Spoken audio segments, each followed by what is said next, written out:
محترم ناظرین، السلام علیکم ورحمۃ وبرکاتہ۔ امید ہے کہ آپ سب ایمان و صحت کی بہترین حالت میں ہوں گے۔ آج الحمدللہ میں 12واں سبق آپ کے سامنے لے کر حاضر ہوں۔ محترم ناظرین، اس سے پہلے میں آپ کو سبق پڑھاؤں، پیارے نبی صلی اللہ علیہ وسلم کے ارشادات میں سے ایک ارشاد آپ کے سامنے رکھوں گا۔ محترم ناظرین، پیارے نبی صلی اللہ علیہ وسلم ایک دفعہ حضرات صحابہ رضوان اللہ تعالی علیہم اجمعین سے مخاطب تھے، تو اللہ کے نبی صلی اللہ علیہ وسلم نے ارشاد فرمایا، اے میرے صحابہ، آپ کو پتہ ہے کہ انسان کے دل کو بھی زنگ لگ جاتا ہے؟ تو صحابہ نے کہا، یا رسول اللہ صلی اللہ علیہ وسلم کیسے؟ تو اللہ کے نبی نے مثال دے کے یہ بات سمجھائی کہ اے میرے صحابہ، جس طرح مسلسل لوہے کو پانی لگنے کی وجہ سے زنگ لگ جاتا ہے، اسی طرح انسان جب گناہ کرتا رہتا ہے تو انسان کے دل کو بھی زنگ لگ جاتا ہے۔ تو حضرات صحابہ رضوان اللہ تعالی علیہم اجمعین نے ارشاد فرمایا کہ یا رسول اللہ صلی اللہ علیہ وسلم، اس زنگ کو پھر کس طرح سے اتارا جاتا ہے؟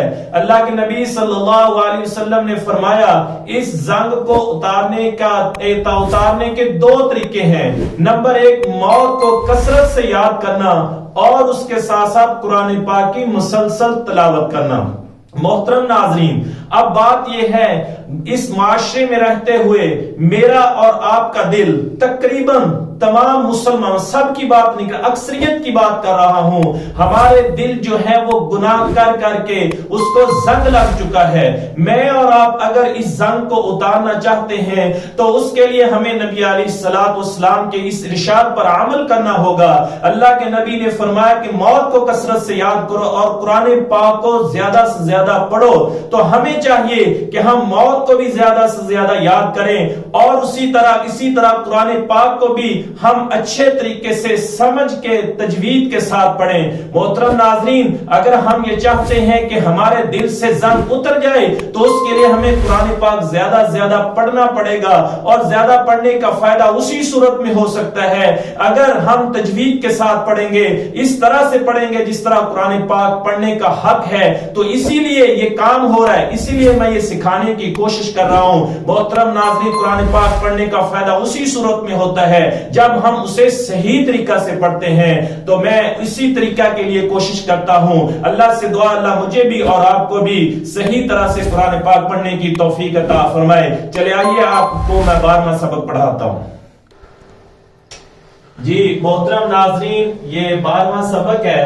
دیکھیں تختی نمبر 2، مرکبات۔ اب سب سے پہلے اس بات کو سمجھنے کی کوشش کریں، اس پوری تختی کے اندر اس کا بتانے کا مقصد یہ ہے کہ جڑوے حروف آئیں گے، یعنی جڑے ہوئے حروف آئیں گے، تو اس کو آپ نے جوڑ کے پڑھنا ہے۔ اب دیکھیں جس طرح یہ الف، لام، الف، یہ لام اور الف جڑے ہوئے ہیں، ان کو ملایا ہوا ہے۔ محترم ناظرین، یہاں پہ میں نے جس طرح سے آپ سے عرض کی تھی کہ آپ نے موٹے بریک حروف، حروف قلقلہ، حروف حلقی کو زبانی یاد کرنا ہے، تو اب ہم نے یہاں پہ ان کو استعمال کرنا ہے۔ کیسے؟ الف ہم نے ساتھ بولنا ہے، باریک حروف میں آتا ہے، ٹھیک ہے؟ اور اسی طرح لام، الف، لام حروف یرملون میں آتا ہے، اور الف پھر باریک حروف میں آتا ہے، لام، الف۔ اب دیکھیں یہ بھی اسی طرح لام حروف یرملون میں اور الف باریک حروف میں آتا ہے۔ آگے با، الف۔ اب دیکھیں محترم ناظرین، با جو ہے یہ حروف قلقلہ میں آتا ہے، اور الف جو ہے باریک حروف میں آتا ہے۔ اسی طرح لام، الف، اس کو بھی ویسے ہی پڑھنا ہے کہ لام جو ہے حروف یرملون میں اور الف جو ہے باریک حروف میں آتا ہے۔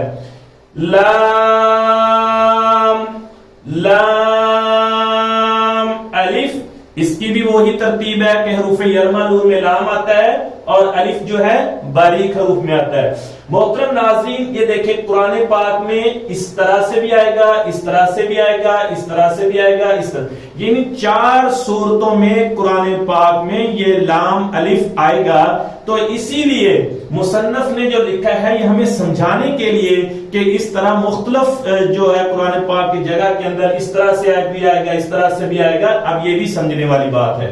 اسی طرح آگے لام حا, لام جو ہے حروف یرمل ان میں آئے گا اور حا حروف حلقی میں آئے گا.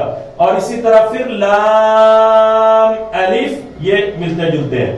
با لام با, با جو ہے حروف قلقلہ میں بھی آتا ہے اور باریک حروف میں بھی آتا ہے, اور اسی طرح لام جو ہے حروف یرمل میں آتا ہے. محترم ناظرین, اگر ہم اس طرح سے ایک ایک لفظ کو بغور پڑھیں گے ہماری اتنی اچھی پریکٹس ہو جائے گی کہ آگے جا کے ہر لفظ پہ ہمیں یہ سمجھ آئے گا کہ یہ باریک ہے, موٹا ہے, قلقلہ ہے, ہلکی ہے, اور اسی طرح موٹے حروف میں آتا ہے. ہمیں سمجھ آ جائے گا اگر ہم یہاں پہ اچھی مشق کر لیں گے. آج کے سبق کے لیے اتنا ہی کافی. اگلے سبق تک کے لیے مجھے اجازت دیجیے. والسلام.